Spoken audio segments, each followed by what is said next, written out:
So, ito po yung puso ng saging. Buti pa ang saging, may puso. So, gagawin nyo po, ikakat nyo siya ng ganyan. Up to you guys kung paano cut ang gusto nyo. Kung gusto nyo square, rectangle, round, pa-heart kung kaya nyo. Ayan. So, ganyan ang loob ng puso ng saging. So, nag-crave kasi ako yan, kaya magluluto si mother ng puso ng saging, pampaasim ng pansit. Hindi na papaasim ng muka. So, si mother nagluto na ng pansit. Ayan siya. And then, what do you call this, Mamu? Sweet and sour. Fish. Parang escabeche. No, sweet and sour. Sweet and sour. Yeah. So, paano po ba magluto ng puso ng saging? Yan, guys. So, huhugasan muna yung puso ng saging. Yan. Kasi hugasan nyo ganyan. Linis na po siya. So, once na nagasan nyo, ganito ang itsura niya. So, right now, ayan. Any vinegar, pwede gamitin. Oh, any vinegar. Pero gamit namin ngayon, Heinz All Natural Distilled White Vinegar. Tapos, bali, ito ngayon pinapakuluan.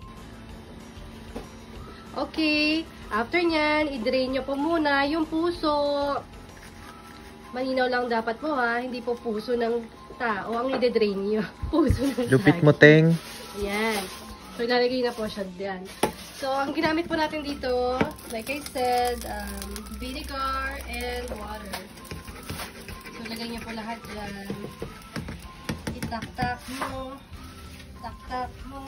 Tak. Tak-tak-tak-tak. Ayan. Joey De Leon, is that you? Wala po. So, antayin po natin yan ng ilang minuto. Ilang minuto? Ito, oh. How many minutes? Ako naman, kamay. Ilang minutes? Tagal-tagal. Dahil pag lumambot. Pag daw lumambot na. So, siguro mga 10 minutes. Mga ganun po. So, babalikan po natin yan, ha? So, you put some salt. Any kind of salt. Kung medyo social kayo, yung pink salt, yung Himalayan. Kung hindi naman din, yung salt na lang dyan sa tabi-tabi. And a little bit of pepper. Yan. Wag lang Epsom salt. Wag lang Epsom salt kasi pang paayon. Okay, balikan po natin. So, ayan po.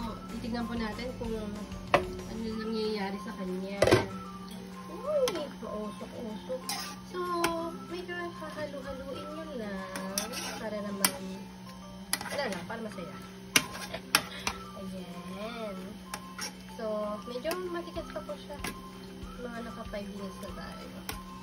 So, probably another 5 or 10 minutes. Basta, mag-pink daw po ito kapag luto na siya.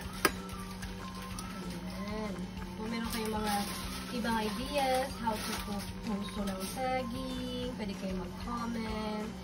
And don't forget mag-like and subscribe sa aming channel, sa YouTube channel. Yan. Okay na po. Nakita nyo, nag-pink na siya. And, itatry natin na masarap.